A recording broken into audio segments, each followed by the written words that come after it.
Pagi, kembali lagi dengan saya Bro ESG. Apa kabar Bapak Ibu, teman-teman semuanya? Hari ini kita bakal ngebahas tentang konsep materialitas ya di dalam ESG dan kenapa itu menjadi penting. Jadi kita sering dengar ya, ESG itu sebenarnya kalau kita kemarin udah tahu perbedaan antara ESG dengan CSR gitu ya, which is kalau CSR adalah banyak kepada program gitu ya, ESG ini benar-benar isu strategis di dalam perusahaan, apa sih yang disiapkan dan lain sebagainya. Nah, kemudian di dalam ESG ini sendiri ada istilah yang namanya materialitas. Nah, mungkin buat teman-teman nih semuanya yang udah biasa dengan ESG, mungkin udah tahu apa sih konsep materialitas. Tapi bagi banyak teman-teman lainnya yang belum pernah mendengar atau pertama kali ngedengar nih, apa sih sebenarnya materialitas? Hari ini akan kita bahas gitu ya. Dan pastinya kenapa itu menjadi penting. Nah, ini dia. ESG ini adalah apa ya tools ya yang bisa membantu kita agar kita bisa benar-benar mencapai visi dan misi dari perusahaan kita untuk juga mendukung tentunya SDG School gitu ya. Hari ini kita bahas tentang materialitas. Jadi kalau kita bicara tentang ESG ya khususnya, pertanyaannya bukan berapa banyak program-program ya sosial gitu ya yang kita lakukan ke masyarakat, ke lingkungan gitu, yang udah kita lakukan sebagai sebuah organisasi atau perusahaan. Tapi pertanyaan yang benar adalah isu apa yang benar-benar dilakukan atau menjadi concern bagi sebuah organisasi itu untuk mengubah caranya mengambil keputusan ya, cara perusahaan tadi untuk mengambil keputusan. Jadi isu apa yang sebenarnya menjadi concern utama gitu ya. Nah, itulah inti daripada materialitas sebuah organisasi ya, khususnya di dalam ESG.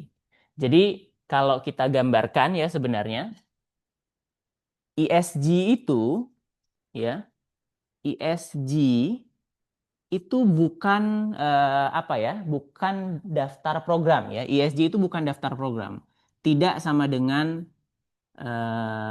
daftar program. Nah, terus apa ESG kan? Nah, ESG yang benar adalah ya, ESG yang benar adalah isu yang mengubah keputusan organisasi. Jadi adalah isu yang ini yang ya, yang mengubah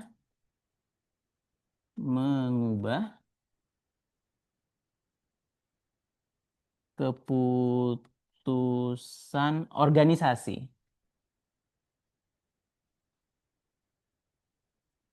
Oke, kita akan berangkat dari sini ya. ESG sebagai isu yang mengubah keputusan organisasi. Jadi kita mulai dari case study singkat lah gitu ya. Misalnya contoh di sektor perbankan gitu. Eh, CSR-nya bisa saja hanya berupa donasi, misalnya perusahaan apa ya perbankan ternama lah, katakanlah bank gitu ya di Indonesia gitu, bank-bank Himbara sekarang lagi banyak ya dapat ini kan isu ya dilihat dapat dana dari pemerintah gitu. Nah ini kalau kita ambil case tadi misalnya contohnya adalah bank-bank Himbara ini bisa saja melakukan CSR yaitu berupa donasi misalnya beasiswa kepada eh, anak-anak kurang mampu misalnya atau misalnya kepada anak-anak yang cerdas dan capable untuk bisa melanjutkan pendidikannya lebih tinggi. Ini adalah bentuk CSR. Tapi isu material yang sesungguhnya adalah resiko iklim di portofolio kredit. Nah, ini penting. Apa maksudnya? Jadi yang harus dilihat adalah dari segi materialnya sesungguhnya ada resiko iklim. Nah itu berpengaruh kepada portofolio iklim yang mereka punya. Jadi eh, apa tadi misalnya materialnya adalah iklim gitu ya, isu iklim, ada resiko iklim, itu akan berpengaruh pada resiko portofolio kredit yang mereka punya. Nah, kreditnya apa maksudnya? Kalau misalnya contohnya anggaplah perusahaan ngasih kredit gitu ya ke UMKM, ke masyarakat tertentu gitu. Dan ternyata di daerah itu anggaplah misalnya di Jakarta terjadi banjir yang cukup besar, berdampak. Nah, ini kan sebenarnya resiko yang terjadi karena perubahan iklim gitu ya. Nah, apa yang akan terjadi? Banjir-banjir tadi itu yang akhirnya akan merusak aset daripada nasabah yang diberikan kredit oleh bank tadi ya. Nah, Tentu ini akan langsung memukul nilai keuangan, di mana pastinya sebagai pengusaha yang menjalankan operasionalnya gitu, di saat ada force major gitu ya, ada bencana alam, banjir gitu, asetnya mungkin hilang atau tiba-tiba bisnisnya tidak bisa beroperasi. Masalahnya apa? Mereka tidak akan mampu membayar misalnya cicilan gitu ya, bunga pokok daripada kredit yang dia ambil itu seperti pada saat bulan-bulan atau tahun-tahun sebelumnya di saat kondisi stabil gitu. Nah, inilah yang harus dilihat. Jadi bisa jadi tadi mungkin kalau CSR hanya ngasih beasiswa, tapi ternyata kalau dilihat dari risiko iklim, ada risiko di situ terhadap apa namanya portofolio kredit yang dimiliki atau dipegang oleh nasabah, dan bank harus aware akan itu. Disitulah kenapa letaknya perusahaan ini harus bisa melihat isu materialitas yang benar-benar relevan dengan organisasi mereka dan tentunya tempat mereka beroperasi. Nah, sekarang udah mulai kegambar ya sebenarnya bagaimana materialitas itu.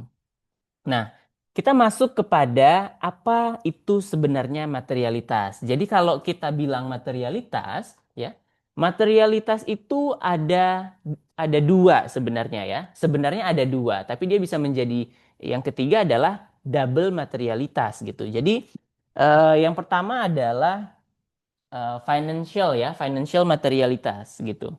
Jadi yang pertama ini financial financial materiality gitu ya. Materiality. Nah, kemudian ini ada financial materiality, kemudian ada yang namanya impact materiality. Oke, di sini ada impact. Impact materiality.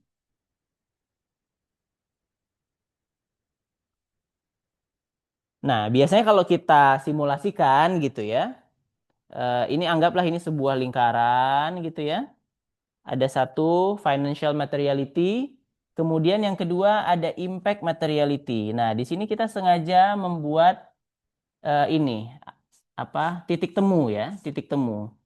Nah, titik temu inilah yang biasa disebut sebagai ya double materiality.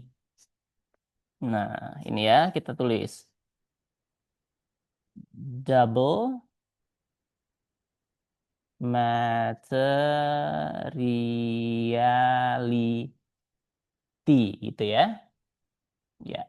Nah, ini kita bahas sekarang. Jadi satu yang harus dilihat adalah dari segi financialnya, ya, isunya gitu. Kemudian impactnya apa? Nah, tapi kalau kita lihat dari kedua sisi ini, pertemuan antara financial dan impact materiality, maka kita akan melihat dari keduanya, yaitu disebut dengan double materiality, adalah terjadi titik temu antara keduanya. Jadi misalnya case tadi ya, ini kita kasih contoh. Di sektor finansial misalnya, di sektor finansial kita akan melihat anggaplah sebuah perusahaan, katakanlah perusahaan energi ya, kita sebut saja perusahaan energi A. Nah, dari segi finansial yang akan dilihat adalah biaya listrik gedung daripada perusahaan tersebut. Jadi otomatis biaya listrik gedungnya jika bayar listriknya tiap bulan tinggi, maka otomatis profitnya akan turun ya. Jadi kalau kita lihat, ini contoh misalnya ya, biaya listrik gedungnya tinggi, otomatis profitnya turun. Itu kalau dilihat dari segi materialitas secara finansial.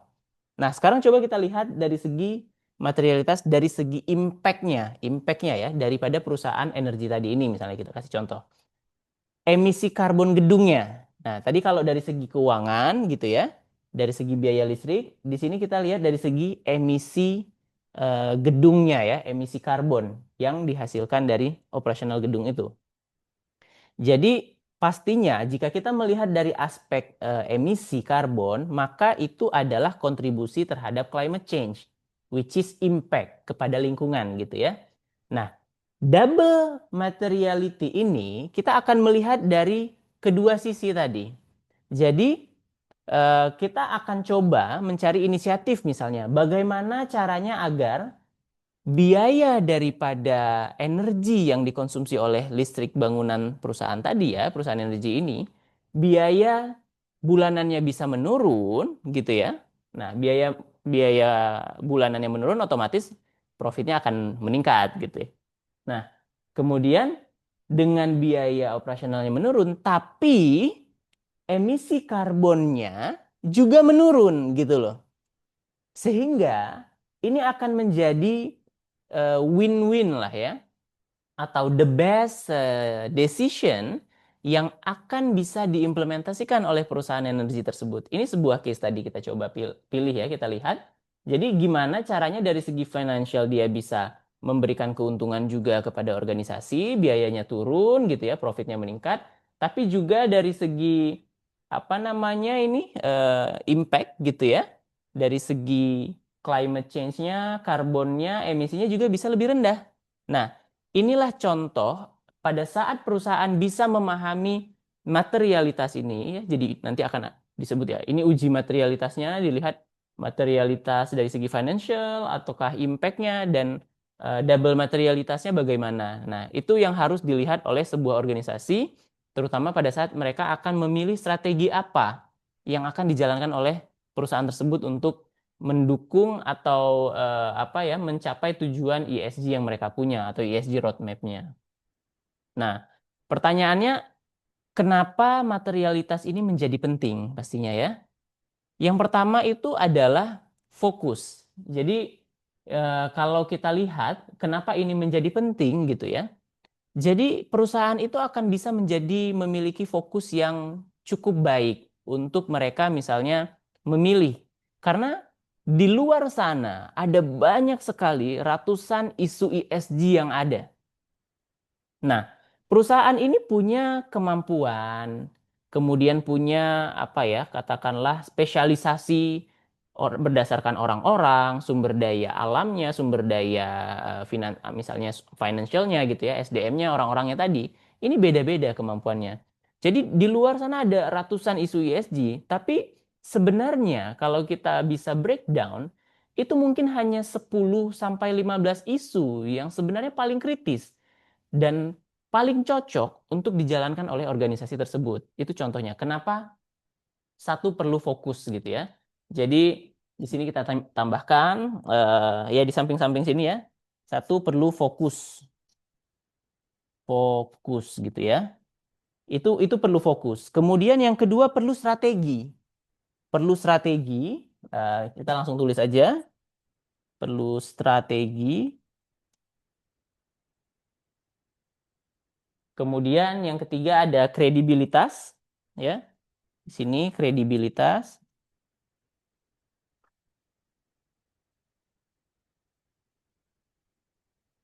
Dan yang keempat, ini juga penting ya, dialog dengan stakeholder. Terjadinya dialog. Dialog gitu ya. Oke. Nah, tadi yang pertama, ini akan dengan adanya materialitas ini, mengapa menjadi penting adalah perusahaan bisa fokus. Ya, dari ratusan isu-isu ESG, tapi kita bisa memilih 10 sampai 15 yang memang sebenarnya kritis dan relevan dengan perusahaan kita. Kemudian yang kedua strategi. Jadi ini menjadi strategi adalah sebagai dasar, dasar atau fondasi daripada ESG roadmap yang dimiliki perusahaan Bapak Ibu contohnya nanti. Dan tentunya jika ini menjadi roadmap, maka dia akan membantu untuk membentuk KPI. Nah, KPI-nya ini baik dari KPI perusahaan sampai dengan turunannya nanti ya kepada person in charge di dalam organisasinya. Sehingga ini tentunya akan menjadi strategi yang sangat baik gitu ya. Kemudian yang ketiga adalah kredibilitas. Kita perlu lihat kenapa ini menjadi kredibilitas karena laporan ESG yang tidak memiliki materialitas gitu ya. Atau kalau dibuka, dibaca dengan investor, dia akan biasanya mereka sudah paham ya, sudah tahu gitu, mereka akan lihat apa ini sebenarnya materialitas yang digunakannya gitu ya, akan dilihat materialitas ganda kah atau seperti apa ini fokusnya gitu ya.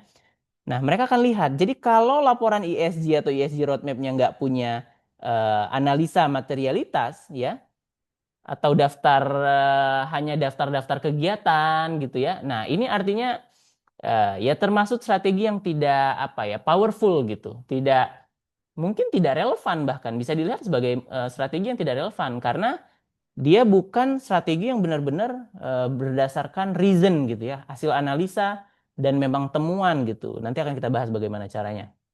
Jadi tentu ini akan menjadi kredibilitas apabila sebuah perusahaan menjalankan program ESG, ada ESG roadmap-nya dan itu memberikan analisa mendalam terkait dengan materialitas ini, tentu perusahaan itu akan lebih kredibel. Dan tidak lupa, poin yang terakhir adalah terjadinya dialog. Nah, dialog dengan siapa? Dengan stakeholder. Jadi perusahaan mereka bisa membuktikan bahwa mereka mendengar, ya. Mereka mendengar dan mereka merespon isu nyata yang ada. Karena kenapa? Mereka akan tahu langsung dari stakeholdernya, dari masyarakat sekitarnya, mungkin dari vendornya, ya, dari berbagai macam pihak-pihak yang memang terkait dengan perusahaan kita. Sehingga kita bisa benar-benar mendengar dan tentu kita menjawab respon daripada isu-isu yang nyata dan relevan tadi. Ini dia. Jadi contoh lagi ya, misalnya ini kita lihat sebuah perusahaan mungkin FMCG lah ya, perusahaan FMCG kita lihat ini sebagai case study singkat gitu ya.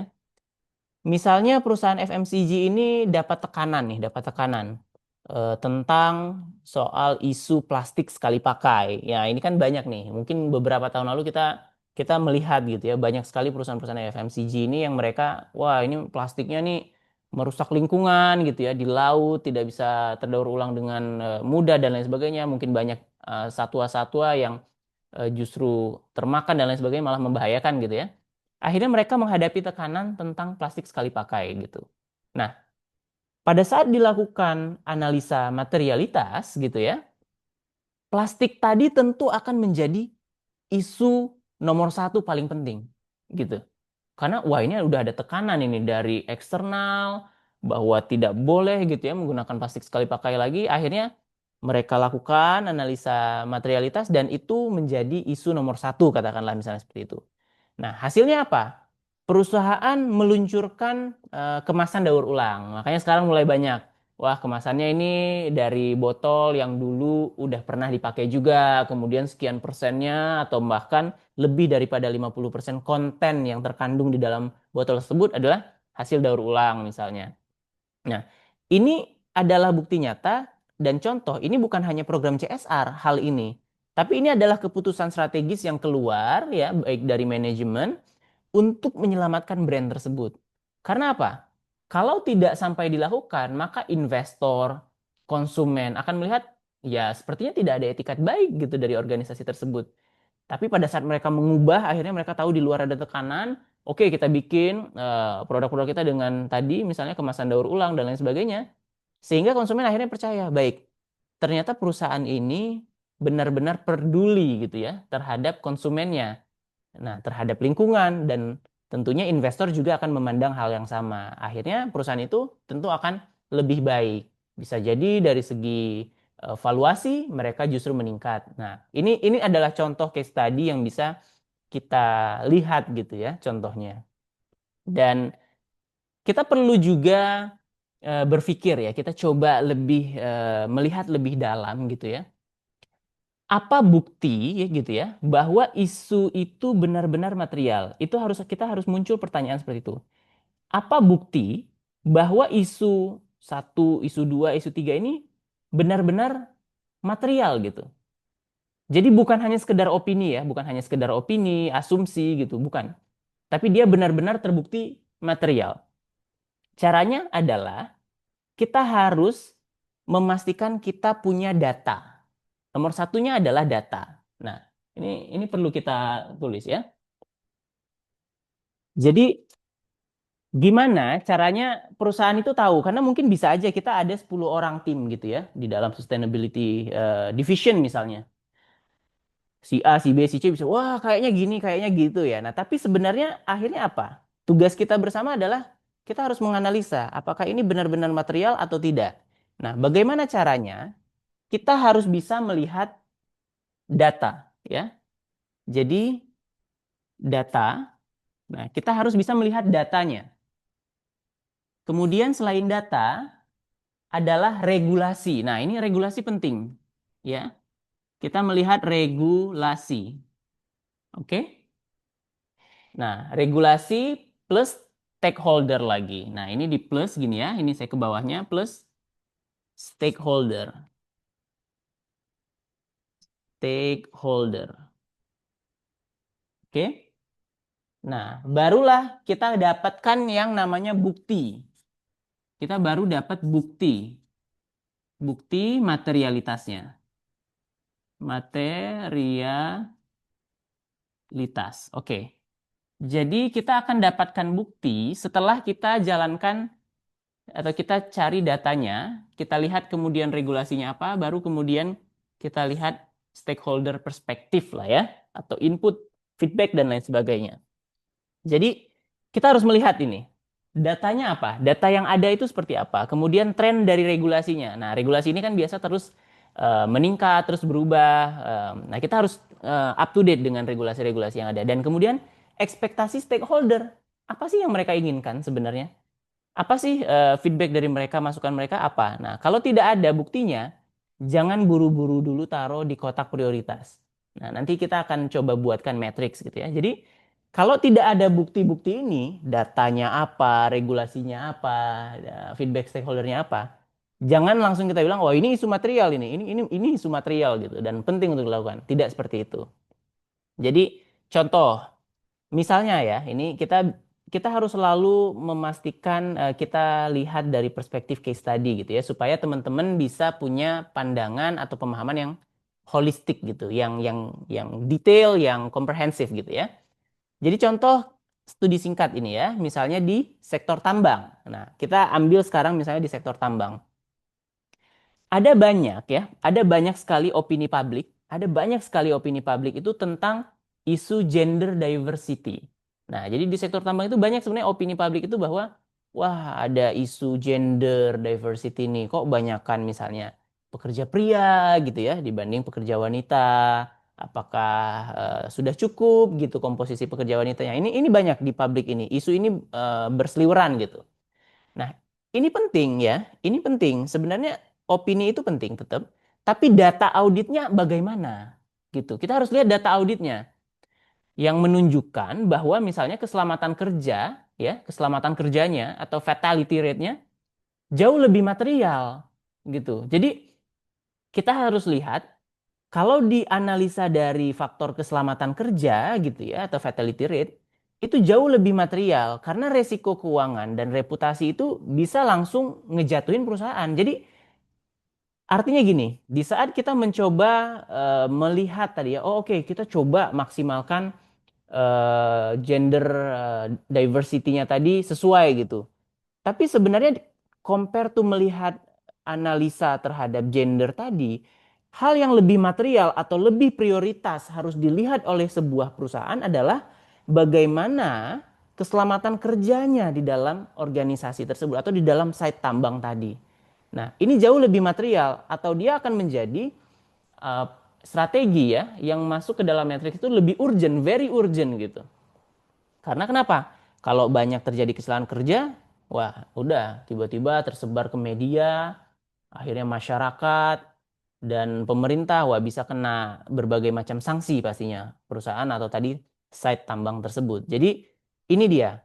Tidak tidak semua menjadi very urgent, tapi kita harus bisa mengelis gitu ya. Mulai dari yang very urgent gitu ya. Kalau tadi di tambang pastinya tentang keselamatan kerja, kemudian ya oke yang urgent di tengah-tengah gitu atau misalnya ya tidak terlalu urgent gitu. Nah, nanti harus kita bisa menglisting gitu sehingga kita bisa memilih which one gitu ya atau mana beberapa yang memang menjadi prioritas utama untuk perusahaan jalankan gitu. Jadi misal ya di materialitas ini sebenarnya adalah seni gitu ya yang kita bisa lakukan dengan tim kita di organisasi memilih gitu mana isu yang paling kritis. Jadi itu di dalam materialitas ini adalah seni gitu ya yang kita tidak berasumsi, kita tidak hanya mendengar opini gitu ya atau kabar-kabar burung gitu misalnya. Tapi ini adalah seni bagaimana cara kita memilih isu yang paling kritis gitu. Nah, bukan yang paling populer. Nah, biasa kan beda nih. Banyak sekali organisasi gitu mencoba ya udah kita follow the crowd gitu misalnya. Apa yang populer, oke, itu yang menjadi perhatian. Padahal bukan seperti itu, tapi mana yang paling kritis bagi organisasi. Dan ini berbeda-beda makanya. Misalnya institusi perbankan, dia punya isu material yang berbeda dibanding tadi industri pertambangan, perminyakan gitu ya. Jadi ini beda gitu. Kita bisa lihat dari segi operasional bisnisnya saja aktivitasnya berbeda banget gitu kan. Nah, otomatis isu materialnya juga berbeda. Sehingga ini adalah seni bagaimana kita memilih mana yang paling kritis, bukan yang paling populer. Dan materialitas ini tentu menjadi dasar ya atau landasan atau fondasi dari keseluruhan strategi ESG yang nanti kita punya.